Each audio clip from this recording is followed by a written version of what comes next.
And welcome back to the show. Well, there is a very big film festival coming up in Melbourne that I'm sure a lot of you out there will absolutely love. We know that you love your sci-fi, and the Melbourne Science Fiction Film Festival returns to Cinema Nova on February the 23rd to the 25th, and there's going to be 10 sessions of some of the best sci-fi fantasy films from right across the planet. We thought to find out a little bit more about what people can see at this year's Melbourne Science Fiction Film Festival, we'd actually get the man behind the festival on the show to chat a little bit about it. Welcome to the program, Simon Foster.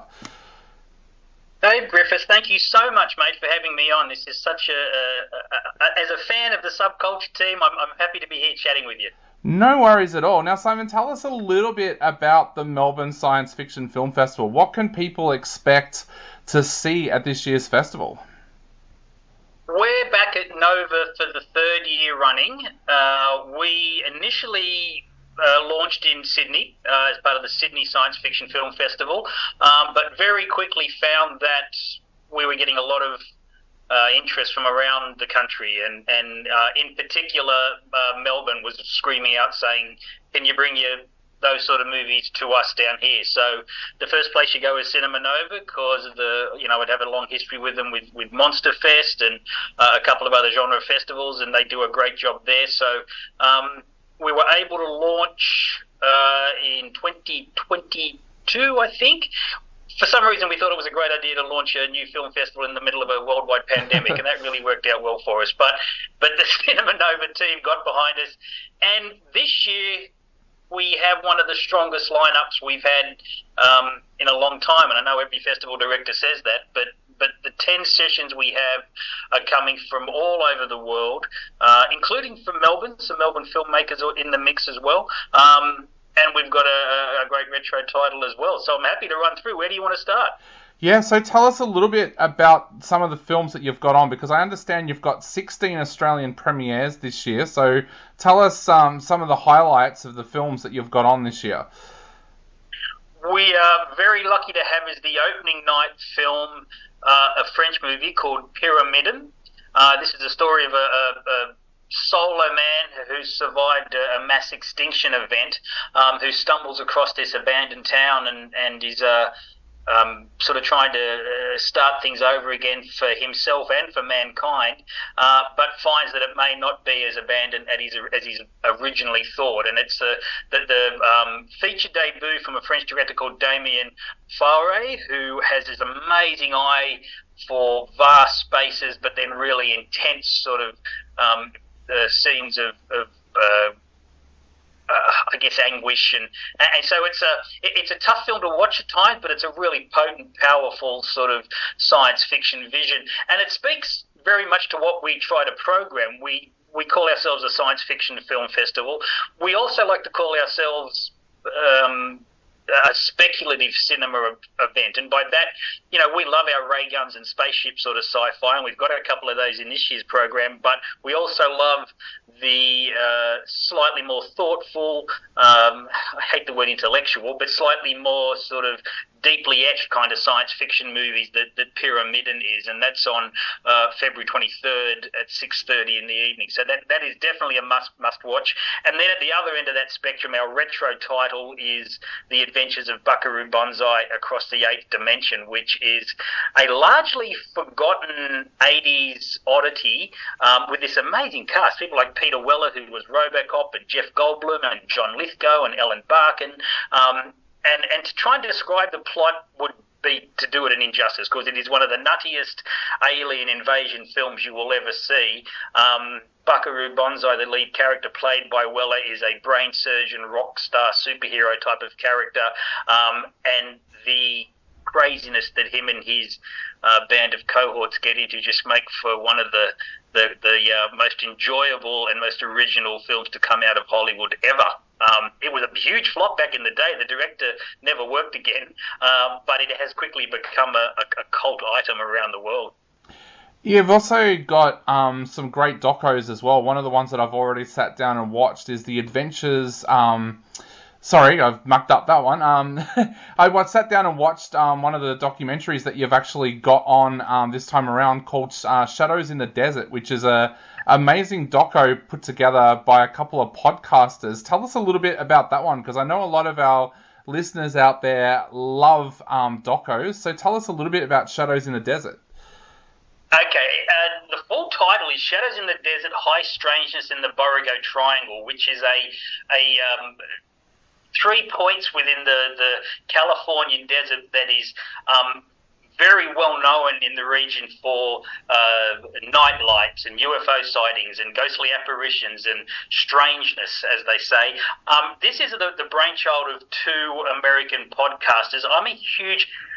And I can't believe I'm openly admitting this, but I'm a huge fan of cryptids and UFO podcasts and paranormal sort of things. Every night I go to sleep with the headphones in listening to these guys talk. One of them is David Flora, who does the Blurry Photos podcast, and the other one is Derek Hayes, who does Monsters Among Us. And they're two huge podcasts if you know your paranormal podcast field, and they've gone off and made this documentary.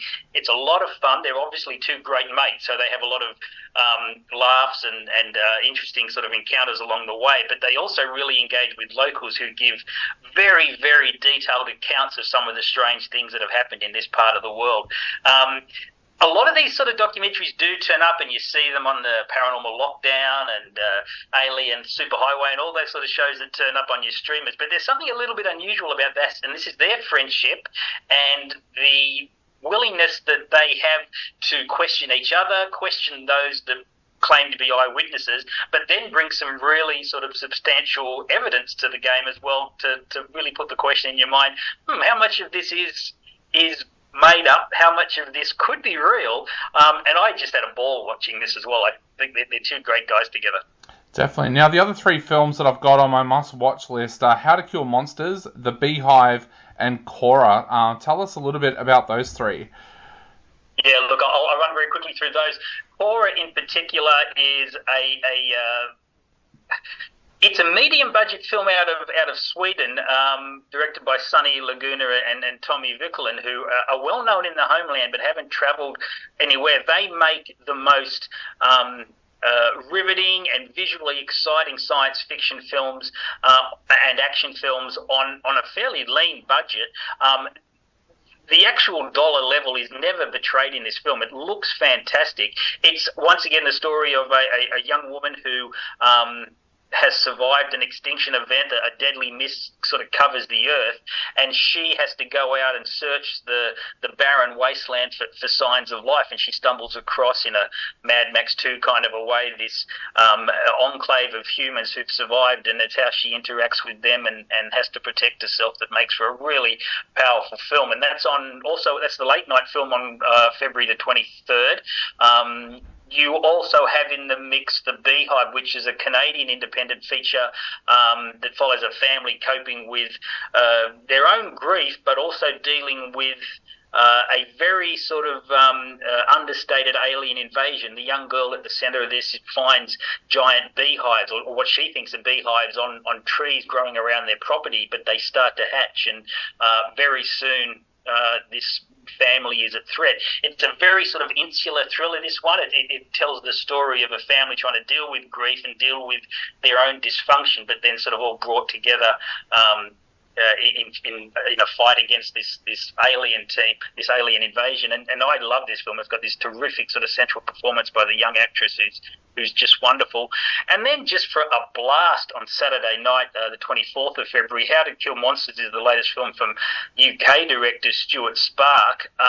And this is just over-the-top alien invasion gore and comedy. I think I describe it in the notes there as Hot Fuzz meets Invasion of the Body Snatchers, or something like that, or I think the director himself describes it as sort of early era Peter Jackson type of horror comedy with sci-fi elements in there, and a lot of practical effects, a lot of splattery blood, plenty of laughs. This is our 6 o'clock Saturday night, Saturday the 24th of February film, and I just think it's going to be an absolute hoot to be amongst that crowd. Definitely. Now, the other thing that has sparked my interest as well is Closing Night, with the Palestinian Sci-Fi Showcase Tell us a little bit about the films that are showing on that night, because this sounds like something really special. It absolutely is. We have really endeavoured to become an international film festival, and I think last year we had submissions from 28 or something like that countries from around the world. The science fiction of the Middle East is something we've always really supported. Our very first festival, we had a movie called Scales, which was a very dark sort of mermaid fantasy from the UAE. This year, obviously, the Palestinian Sci-Fi Showcase is of particular interest because of the conflict there. It starts off with 3 short films from an artist and filmmaker called Larissa Sansor. She was born in Palestine. She's based in the UK now, and she has, over the last 10 years, created these amazing sort of interpretations of her homeland in the form of these short films. A couple of very short, like 3 and 7 minutes. One of them is a 24-minute film, and it's and with each film, you can also pinpoint sort of the specific time in the Middle Eastern history that she's given a science fiction edge to. And then the feature as part of this session is called Lyd, Lyd, which is the name of the major city, one of the major cities in Palestine. And this is we call this one a sci-fi documentary because it's a split narrative story.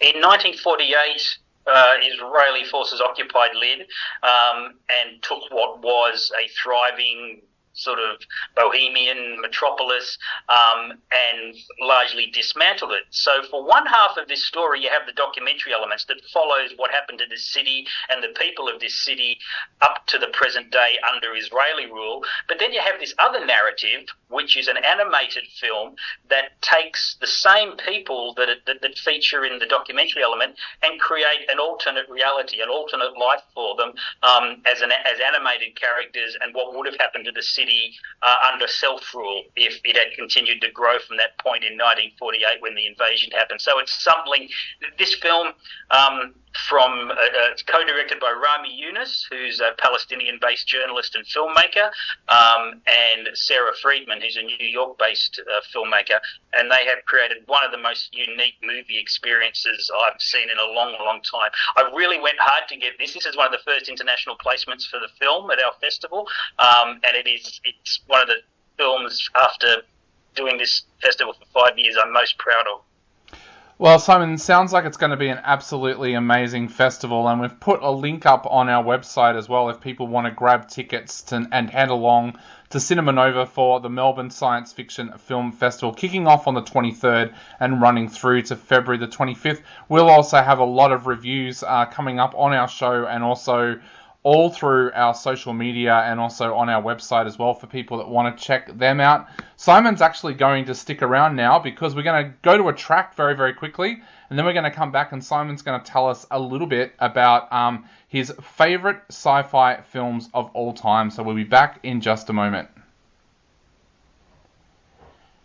And welcome back to the show. Well, Simon Foster has stayed on the line. Simon, of course, is the man behind the Melbourne Science Fiction Film Festival, which is on at Cinema Nova from February 23rd to 25th. He told us in the last segment a little bit about the films that are coming up, but we wanted to know a little bit about Simon as well. As you know, on this show, we love to talk about our lists and our favourite films of different genres and favourite actors and favourite directors. Simon's going to tell us now his top 5, and it may go a little bit higher than that, science fiction films of all time. So, Simon, tell us your list, but also tell us, when did you fall in love with science fiction films? Oh, man, you don't know what you've gotten yourself into asking me to put together a list like this. It just took up pages and pages by the time I got to it. So I've narrowed it down. When did I first fall in love? Well, I don't just want to be another old Gen Xer waffling on about Star Wars and Blade Runner and Alien, but those were the films that really influenced me. And I always send out a questionnaire to my filmmakers when they get chosen for the festivals, when they get selected, and ask them what their inspirations were, and it's always Star Wars, Blade Runner, Alien. 2001: A Space Odyssey is, of course, a classic, but it's not a film that I go back to over and over again. The one indulgence I'll allow myself as a Generation Xer is the science fiction of Steven Spielberg. and under that banner you can put Jurassic Park, AI, War of the Worlds, what I think is one of his most underrated films, and that's Minority Report. But the film, and it is from that sort of 70s period that I still think is his masterpiece, is Close Encounters of the Third Kind, and probably even more so than Star Wars and some of the bigger films of the period. I've gone back to Close Encounters of the Third Kind over and over again as one of my favourite of the Gen X films. And of course, that period post Star Wars, when science fiction started to invade our television screens as well, and things like Battlestar Galactica were all part of my upbringing. So it was those, and I get really embarrassed because I have these filmmakers come along and they're listing all these great science fiction authors at me. And I've read very little science fiction. I've always been a movie person, and it's been those films that have so deeply influenced me. So I guess to start the list, I'll say Close Encounters of the Third Kind. Yeah, definitely. That's a great choice, and I think a lot of people forget that that's a Spielberg film as well. When people talk about Spielberg, they talk about Jaws and they talk about Indiana Jones, but they forget that that sci-fi element that he has to his work as well. Oh, that's absolutely right. He came off Jaws and could do whatever he wanted off Jaws, so he did Close Encounters of the Third Kind, which was still a very personal film. It's really about the breakdown of a family and Richard Dreyfuss turning his back on the family to join the alien mothership and all that sort of stuff. Spoiler alert. But it then sort of opened up this can of worms for him because he became the most successful filmmaker of all time, and he went off and decided to make this film called 1941, which nobody remembers, but which was a huge flop. And it was because he'd spent all this money and had a terrible flop with 1941 that he reined everything in, and that led to Raiders of the Lost Ark, when he was a far more sort of I guess stern director about his time and money. So, but yeah, Close Encounters of the Third Kind and those other science fiction works are amazing. Okay then, so what is next on your list? Well, I love a grand folly. Now, by a grand folly, I mean something like 1941, when a star or a director suddenly finds themselves with the keys to the city and a whole lot of producers who won't say no to them and a whole lot of studios who are just throwing money at them. And there's been probably three great grand follies in the sci-fi genre. Well, three great ones and one really terrible one. I love Kevin Costner's Waterworld. It is one of my favourite movies, and only a director and someone with that sort of star power can keep churning money over and over again into this amazing vision. They don't make movies like that on this scale anymore, and I'm so glad they do. Another film that I love because it was a very expensive flop is a film called Enemy Mine with Dennis Quaid and Lou Gossett Jr. in deep makeup as two enemy combatants stranded on a distant planet. It was directed by Wolfgang Petersen, who had come off a bunch of big hits, things like The Never-Ending Story, and he was given a whole lot of money to go off and make this crazy science fiction vision in which, who'll ever forget the scene where Louis Gossett Jr. Self-procreates and has to give birth to a baby that then they both have to look after. So it's completely nuts. Then you've got Sean Connery in Zardoz, which was a film from the early 70s that has some of the nuttiest drug-influenced imagery you'll ever see. And then one of the grandest follies of any kind is Battlefield Earth, which is the one movie of that lot which is just truly terrible. And as much as I love follies, I can't go back to that too many times. But it was a classic movie of just ego and money in the sake of trying to create something out of nothing. I caught Battlefield Earth a couple of years ago at IMAX, and it was just one of those films that a mate and I went along and we watched it and we laughed, but still enjoyed it. Like, it's one of those movies that's so bad that you do enjoy it. Oh, that's absolutely right. And there is some amazing stuff in it as well. Like, at times it's got some extraordinary effects work and some great art design work, but then at other times it just gives your eyes a headache. It's just awful. It's awful. All right, so moving on from the awful, what is next on your list? The small-scale sci-fi of the 80s is something I'm a huge fan of.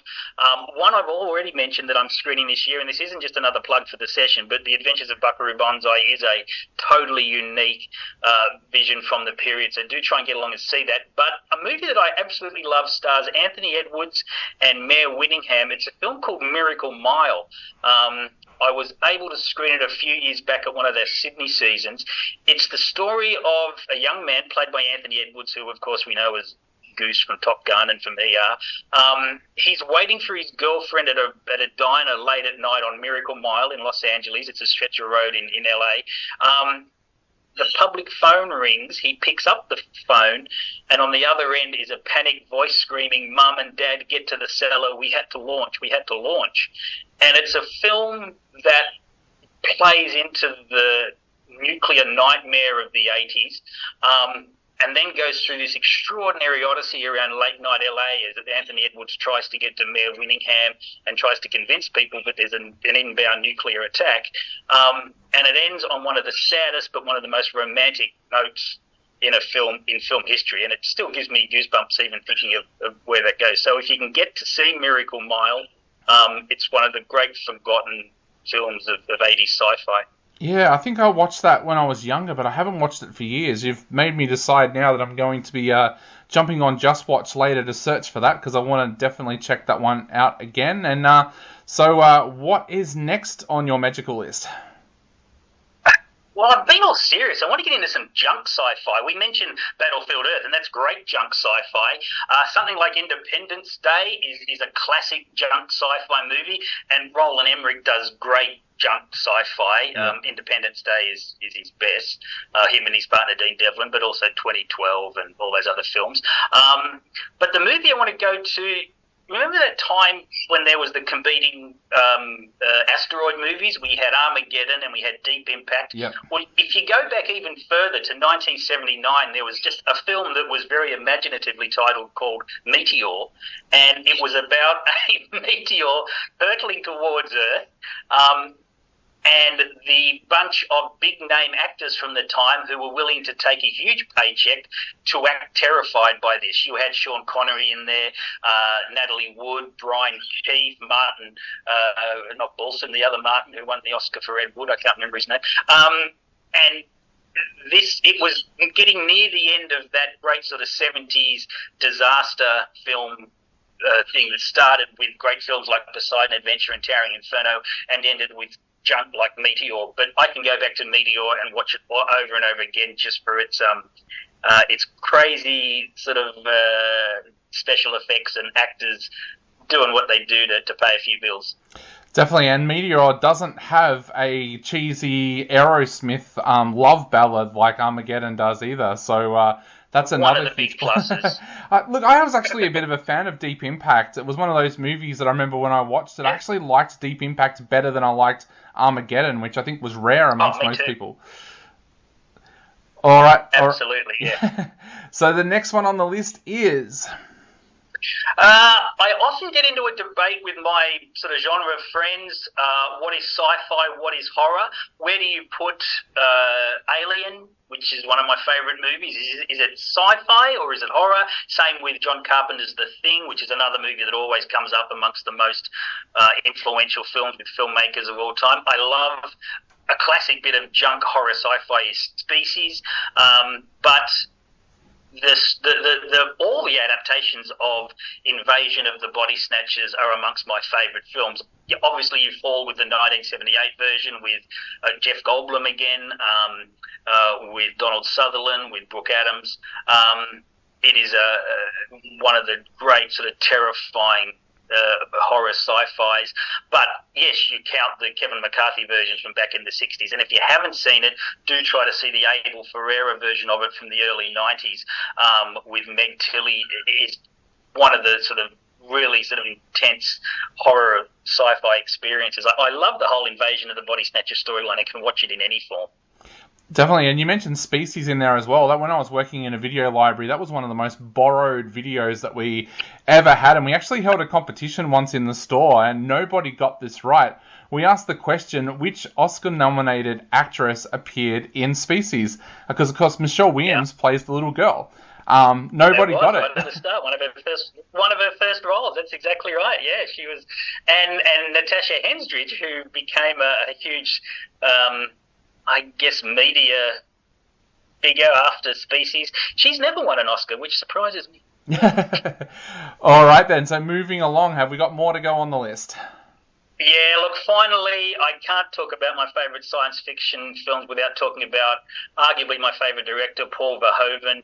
He has RoboCop, Starship Troopers, and Total Recall to his name, and they are three, especially RoboCop, they are three of the most rewatchable science fiction films, all falling within different types of sort of subgenres of science fiction, but the energy and what he brought to the Hollywood summer blockbuster game back with those films still astounds me. It still amazes me that some of the stuff in those films got made, but it was a wild and crazy time. And Verhoeven, who of course was also known for the huge hit Basic Instinct and the huge flop Showgirls, is just one of the most watchable sorts of filmmakers that's ever stood behind a camera. Definitely. It's amazing how many of those top directors do gravitate towards sci-fi at some stage. Like one of my favorite directors is Danny Boyle, and even he did Sunshine, of course, which is an underrated sci-fi as far as I'm concerned. But it is interesting how many of those top directors will branch out into sci-fi at some time in their career. That's exactly right. I had Sunshine on my list. If I talked for 10 more minutes, I would have mentioned Sunshine for sure. It's a great film. What you mentioned there is also what I have to deal with sometimes with the festival, with patrons, with moviegoers who are saying, I don't know, I don't really want to watch sci-fi. Sci-fi is not my sort of thing, and I'll sort of come back at them, so you missed Jurassic Park, you didn't see Star Wars, you didn't go to see, Alien or RoboCop, and I rattle off, or what do you include all the Marvel films under? They're sort of a fantasy, but kind of also sci-fi. So it's how you define it, and that's what I'm trying to do with the festival, is broaden people's mind as to what science fiction is and what it can be on the screen. It can be and mean so many different things, like other genre titles, like horror, like those sort of elements. Horror and science fiction can say so much and have such intelligence about the script and the story and reflecting upon our own society. So people who say, I don't like sci-fi, I'd say come along to a couple of our sessions and just see what sci-fi can really be. I definitely agree. And Simon, we're going to put your suggestions there for films up on our website as well, because we do have a lot of younger people who listen to our show who are trying to learn about older films as well. And I know they quite often, when we do a list, they'll take notes and then go away and watch those films. So I will put that list up on our website as well, so people will be able to check out those films that you just mentioned, because that will certainly help with their education when it comes to science fiction films. Simon, thank you so much for taking the time to chat to us today. We do hope a lot of our listeners head along to the Melbourne Science Fiction Film Festival, which is at Cinema Nova from February the 23rd to the 25th. But thank you so much for taking the time to chat to us today. It's been an absolute honour having you on the show. Mate, thank you so much. My wife's looking at me like, who's letting you talk this long about science fiction? And I'm thinking, only the guys at Subculture. Thank you, Dave.